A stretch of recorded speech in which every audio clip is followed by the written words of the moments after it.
अस्सलामुअलैकुम वरहमतुल्लाहि वबरकातुहू। उम्मीद है कि आप लोग खैर आफ़ियत से होंगे। मैं अल्लाह ताला से दुआ करता हूँ कि अल्लाह आप लोगों को अपने हिफ्ज़ व अमान में रखे। इस कैप में और ऐसे में आपको जो नज़र आ रहा हूँ तो असल में रात का इस वक्त बज रहा है 1:30, है ना। और ये वीडियो मैं आप लोगों के लिए रिकॉर्ड कर रहा हूँ। उसकी वजह यह है कि दिन में बाहर से शोर बहुत आता है, गाड़ियों के गुज़रने की आवाज़ें और भी दुनिया भर का शोर आ जाता है।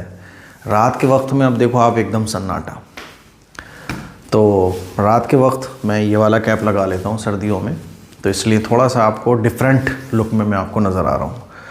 आप अंदाज़ा करें कि ये वीडियो कितनी मेहनत से मैं आप लोगों के लिए रिकॉर्ड करता हूँ। इसीलिए आपकी भी ज़िम्मेदारी बनती है कि आप भी क़ुरबानी दे के, टाइम की क़ुरबानी, आराम की क़ुरबानी, नफ्स कुछ और चाह रहा है, ख्वाहिश की क़ुरबानी, तो आप वीडियो को पूरा देखा करें, सीखा करें। और सीखने के साथ साथ ये जो मैं सिखाता हूँ आपको, वो इस पर्पज़ से सिखाता हूँ कि आप इस लायक बन सको कि ये जो इल्म मैं आपको दे रहा हूँ, ये इल्म आप दूसरों में भी ट्रांसफ़र कर सको, ये इल्म आप दूसरों के सीने में भी मुंतकिल कर सको। मेरी कोशिश ये रहती है। तो आज हम लोग पढ़ने जा रहे हैं जज़म सुकून, हुरूफ़े क़लक़ला। हुरूफ़े क़लक़ला के बारे में हम पढ़ने जा रहे हैं आज। बिस्मिल्लाहिर्रहमानिर्रहीम। देखिए तख्ती नंबर 11। तख्ती नंबर 11 मतलब कायदा नंबर 11, जज़म सुकून। जज़म सुकून जानते हैं आप? ये सिनोनियम है, यानी जज़म कह लें आप या सुकून कह लें, बात एक ही है। ये देखें, ये जो छोटी सी दाल लगी होती है इसको जज़म कहा जाता है। आप सुकून भी कह सकते हैं, तो इसको जज़म कहा जाता है और आप इसको सुकून भी कह सकते हैं। तो ये जो छोटी सी दाल लग रही है, देखिए हुरूफ़े क़लक़ला 5 हैं। ये जो मैं आपको तख्ती पढ़ा रहा हूँ, ये जो कायदा पढ़ा रहा हूँ, तो ये जो 2 लाइनें हैं उर्दू की, ये आप एज़ इट इज़ ऐसे ही याद कर लेंगे जैसे ये लिखा हुआ है। कैसे याद करना है? देखो, हुरूफ़े क़लक़ला 5 हैं, काफ, क़ा, बा, जीम, दाल, जिनका मजमुआ क़ुतबु जद्दिन है। जब इन पर जज़म हो तो इनको पढ़ते वक्त इनके मखरज टक्कर खाकर अलग हो जाते हैं। इनके अलावा किसी जज़म वाले हर्फ में क़लक़ला ना होगा। अब आपको ऐसे ही याद करना है। हुरूफ़े क़लक़ला 5 हैं, काफ, क़ा, बा, जीम, दाल, जिनका मजमुआ है क़ुतबु जद्दिन। जब इन पर जज़म हो तो इनको पढ़ते वक्त इनके मखरज टक्कर खाकर अलग हो जाते हैं। इनके अलावा किसी और जज़म वाले हर्फ में क़लक़ला ना होगा। ये आपको ऐसे ही याद करना है, रटना है। हुरूफ़े क़लक़ला 5 हैं, काफ़ ता बा जीम दाल, काफ़ ता बा जीम दाल। और एक बात मैं आपको और बोलना चाहता हूँ, ये जो आप रट रहे हो, नूरानी कायदे पे मेहनत कर रहे हो, ये अजर और सवाब से खाली नहीं है। देखो अल्लाह के नबी सल्लल्लाहु अलैहि वसल्लम ने क्या इरशाद फरमाया कि जब एक शख्स नमाज़ पढ़ने की नीयत से घर से निकलता है तो वो जितने कदम चलता है उस पर भी उसको नेकियां मिलती हैं, क्योंकि उसका ये जो चलना है ना, ये नमाज़ पढ़ने के लिए है। उसका जो चलना है वो मस्जिद जाने के लिए है। ऐसे ही जो शख्स अल्लाह के रास्ते में होता है, जैसे कि स्टूडेंट के लिए जो मदरसे में बच्चे पढ़ते हैं, आलिम बनने के लिए मदरसे में रहते हैं, तो जब वो घर से बाहर रहते हैं तो अल्लाह के रास्ते में होते हैं, वो सफ़र में होते हैं, अल्लाह के रास्ते में होते हैं। क्यों? क्योंकि उनका जो घर से निकलना है ये अल्लाह के दीन को सीखने के लिए, इल्म को अपने सीने में उतारने के लिए। तो ये जो आप याद करोगे ना, ये भी क्यों याद कर रहे हो भाई? कोई इंग्लिश और कोई फ़ारसी, कोई संस्कृत तो नहीं पढ़ रहे आप। ये सब कुछ सीखा क्यों जा रहा है? ताकि अल्लाह का कलाम हम खूबसूरत अंदाज में पढ़ सकें। तो ये पढ़ना भी सवाब से खाली नहीं है। आप अगर रट रहे हो ना, हुरूफ़े क़लक़ला 5 है, काफ़ ता बाजीम, काफ़ ता बाजीम दाल, जिनका मजमुआ क़ुतबु जद्दिन है, तो ये तख्तियाँ याद करने में जो आप टाइम लगा रहे हो, जो एफ़र्ट्स लगा रहे हो, जो अपनी मेहनत लगा रहे हो, ये भी सवाब से खाली नहीं है। नफल नमाज पढ़ने के बराबर इंशाअल्लाह आपको सवाब मिलेगा, क्योंकि आप अल्लाह का कलाम सीखने के लिए कोशिश कर रहे हो।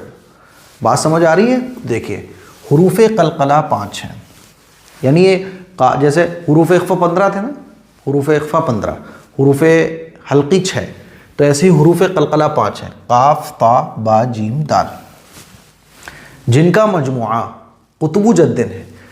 मजमुआ मतलब एक बंडल इनका बना के इनका नाम ही हो जाता है कुतुबु जद्दिन। कुतुबु जद्दिन याद रख लेंगे तो आपको ये पांचों याद हो जाएंगे, काफ ता बा जीम दाल। ठीक है, अब आगे क्या लिखा हुआ है कि जब इन पर जज़म हो तो इनको पढ़ते वक्त इनके मखरज टक्कर खाकर अलग हो जाते हैं। टक्कर खा के अलग कैसे होंगे? देखिए नीचे लिखा हुआ है हमजा बाज़बर अब। तो अगर आप गौर करें तो ये बा किस में से आ रहा है? काफ ता बा जीम दाल, ये जो 5 हरूफ हैं हुरूफ कलकला, इनमें से आ रहा है बा, और बा के ऊपर लग रही है जज़म। तो अब यहाँ क्या होगा? कलकला होगा, क्योंकि इन 5 हुरूफ में से किसी भी हर्फ पर अगर जज़म लग रही होगी तो उसमें कलकला होगा। और कलकला कैसे होता है? कलकला होता है कि उनके मखरज टक्कर खाकर अलग हो जाते हैं। कैसे अलग होंगे भाई टक्कर खा के? तो देखो आपने पढ़ा हमजा बाज़बर अब, साइलेंट एकदम, मतलब बिल्कुल स्मूथली पढ़ दिया आपने हमजा बाज़बर अब। और एक आपने पढ़ा हमजा बाज़बर अब तो ये थोड़ा सा टाइट है, जैसे कि टक्कर मारी गई हो, हमजा बाज़बर अब। और आपने ऐसे पढ़ा हमजा बाज़बर अब, तो ये भी पढ़ गया। लेकिन सही पढ़ने का तरीका क्या है? चूँकि ये हुरूफ कलकला में से है और इस पे जज़म भी लग रही है, तो यहाँ कलकला होगा। तो हम कैसे पढ़ेंगे? हमजा बाज़बर अब। तो देखो टक्कर खा के अलग हो रहा है, अब ऐसा लग रहा है कि 2 टुकड़े हो गए, अब, है ना? तो ये है जमा के पढ़ना है। अब होंठ आपके मिलेंगे फिर दोबारा खुल जाएंगे, अब नहीं, अब अगर आप करेंगे तो गलत हो जाएगा। अब गलत, मतलब ये अच्छा नहीं है। कलकला कैसे होगा? अब, यानी ऐसा लगेगा कि ये एक बार बा से मिला, अब, तो होंठ मिलेंगे फिर खुल जाएंगे, अब, है ना? इसको कहते हैं टक्कर खाकर अलग हो जाना। इनके अलावा किसी जज़म वाले हर्फ में कलकला ना होगा, यानी इन 5 हुरूफ पर अगर जज़म होगी तो कलकला होगा, अगर इनके अलावा कोई और हर्फ पर जज़म आएगी तो कलकला नहीं होगा। इतनी बात आ गई समझ में? अब देखिए हम इसको ऊपर ले लेते हैं, हमजा बाज़बर अब देखो बा किस में से है? ये जो 5 हुरूफ आपने पढ़े थे उसमें से बा है। तो यहाँ क्या करेंगे हम? यहाँ कलकला होगा। आप बताएंगे यहाँ कलकला होगा, क्यों कलकला होगा? हुरूफ कलकला 5 है, काफ ता बा जीम दाल, जब तो ये काफ ता बा जीम दाल में से बा आ रहा है और बा के ऊपर जज़म आ रही है। तो ये पूरी तख्ती आप बता सकते हैं कि जब इन पर जज़म हो तो इनको पढ़ते वक्त इनके मखरज टक्कर खाकर अलग हो जाते हैं।